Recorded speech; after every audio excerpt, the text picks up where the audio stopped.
नमस्कार। आज बात करते हैं भारत के डिफेंस इंडस्ट्री में हो रही एक क्रांति की। ये कहानी सिर्फ हथियारों की नहीं है, बल्कि ये कहानी है एक बड़े आर्थिक और रणनीतिक बदलाव की। तो चलिए शुरू करते हैं। तो सबसे पहले वो पुरानी सोच भूल जाइए कि भारत सिर्फ एक डिफेंस इंपोर्टर है।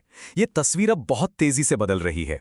असल में 2025 की जो असली डिफेंस स्टोरी है ना, वो एक इकोनॉमिक स्टोरी है। मतलब भारत अब सिर्फ अपने लिए नहीं, बल्कि दुनिया को बेचने के लिए भी हथियार बना रहा है, और वो भी बहुत तेजी से। तो चलिए सबसे पहले कुछ आंकड़ों पर नजर डालते हैं जो इस बड़े बदलाव की पूरी कहानी बताते हैं। ये रिकॉर्ड तोड़ डैशबोर्ड देखिए। डिफेंस प्रोडक्शन पहुंच गया है 1.51 लाख करोड़ रुपए पर। ये 2019-20 से अब तक 90% का उछाल है। जबरदस्त है ये। और एक्सपोर्ट्स 23,000 करोड़ रुपए से भी ज्यादा, जो अब तक का सबसे ऊंचा आंकड़ा है।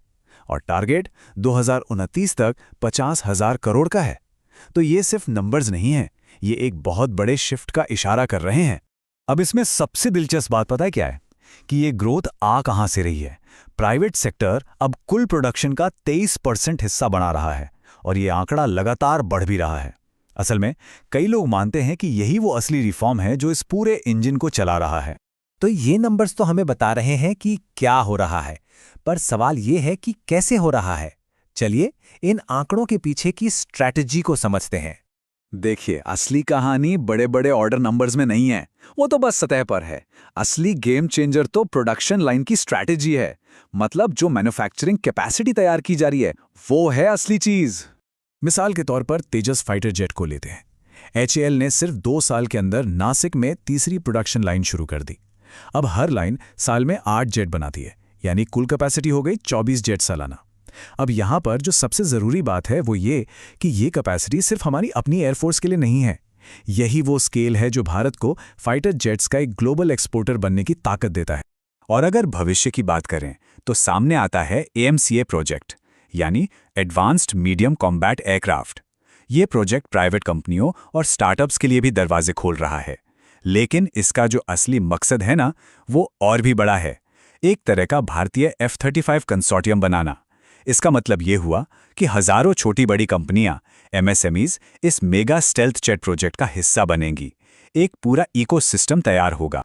तो ये सब देखकर एक बड़ा सवाल मन में आता है, क्या भारत का ये डिफेंस बूम सच में एक पब्लिक प्राइवेट पार्टनरशिप है, या फिर अभी भी सरकारी कंपनियों का ही दबदबा है? चलिए अब थोड़ा बड़े कैनवस पर देखते हैं, इस घरेलू प्रोडक्शन बूम का जियोपॉलिटिकल असर क्या हो रहा है। ये make for the world strategy की रफ्तार का एक बेहतरीन उदाहरण है। लखनऊ में जो नई ब्रह्मोस फैसिलिटी बनी, उसने उद्घाटन के सिर्फ 5 महीने के अंदर अपना पहला मिसाइल बैच भेज भी दिया। कमाल की स्पीड है। ये जगह अब एक बड़ा एक्सपोर्ट हब बन चुकी है। और ये सिर्फ बेचने की बात नहीं है, सीखने की भी है। राफेल M डील को ही देख लीजिए। पुराना तरीका क्या था? बस खरीद लो। नया तरीका, सीखो और बनाओ। इस डील में टेक्नोलॉजी ट्रांसफर भी शामिल है, और भारत में ही रिपेयर और ओवरहॉल यानी MRO हब बनाना भी। मतलब अब हम सिर्फ कस्टमर नहीं हैं, एक एक्टिव पार्टनर बन रहे हैं। लेकिन ये सब तो हुई बड़ी बड़ी बातें, हाई लेवल स्ट्रैटेजी। इसका जमीन पर एक सिपाही के लिए क्या मतलब है? 2025 में बहुत बड़े बड़े कॉन्ट्रैक्ट साइन हुए हैं। सोचिए, 156 Prachand light combat helicopters, advanced towed artillery guns, Nag anti tank missile system, और तो और 5,000 नई लाइट गाड़ियां भी। ये सारा का सारा हार्डवेयर सीधा हमारी फोर्सेस के पास जा रहा है। और बात सिर्फ इन बड़ी चीजों की नहीं है। जो लास्ट माइल टेक्नोलॉजी होती है, जैसे लॉइटर म्यूनिशन यानी सुसाइड ड्रोन्स, एंटू ड्रोन सिस्टम और नई कार्बाइन जैसे हथियार, ये सब भी मिल रहे हैं। तो मतलब टेक्नोलॉजी का अपग्रेड सीधा जमीन पर मौजूद सैनिक तक पहुंच रहा है। अब एक मजेदार किस्सा सुनिए जो दिखाता है कि डिफेंस प्लानिंग कितनी स्मार्ट हो गई है। हवा में रीफ्यूलिंग के लिए पायलट्स को ट्रेन करना था, तो इसके लिए रक्षा मंत्रालय ने कोई नया महंगा प्लेन नहीं खरीदा, बल्कि एक विदेशी फर्म से KC-135 टैंकर वेट लीज पर ले लिया। मतलब कम खर्चे में काम भी हो गया और बड़ा कैपिटल इन्वेस्टमेंट भी नहीं करना पड़ा। काफी स्मार्ट मूव है ये। तो तस्वीर तो काफी अच्छी दिख रही है, लेकिन आगे का रास्ता चुनौतियों से भरा है। ये चार्ट देखिए, भारत का करीबन 65% डिफेंस एक्सपोर्ट अभी म्यांमार, फिलीपींस और आर्मीनिया जैसे दोस्त देशों को जा रहा है। ये एक अच्छी शुरुआत तो है, लेकिन इसका मतलब ये भी है कि हमारा बाजार कुछ ही देशों पर टिका हुआ है। तो अब असली सवाल ये है, क्या भारत मिडिल ईस्ट या साउथ ईस्ट एशिया के बड़े और कॉम्पिटिटिव बाजारों में अपनी जगह बना सकता है, जहां पहले से ही अमेरिका, रूस और इजराइल जैसे बड़े खिलाड़ी मौजूद हैं? ये अगली बड़ी चुनौती होगी। और लक्ष्य छोटा नहीं है।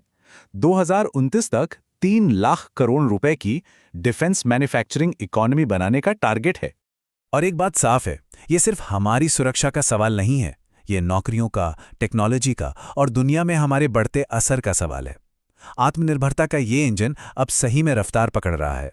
तो जाते जाते एक सवाल छोड़ जाते हैं, वो कौन सा एक प्रोडक्ट होगा जो दुनिया में भारत का फ्लैगशिप डिफेंस एक्सपोर्ट बन सकता है? क्या वो तेजस होगा, ब्रह्मोस, या फिर कोई ऐसी चीज जो अभी बन ही रही है? सोचने वाली बात है। इस चर्चा में शामिल होने के लिए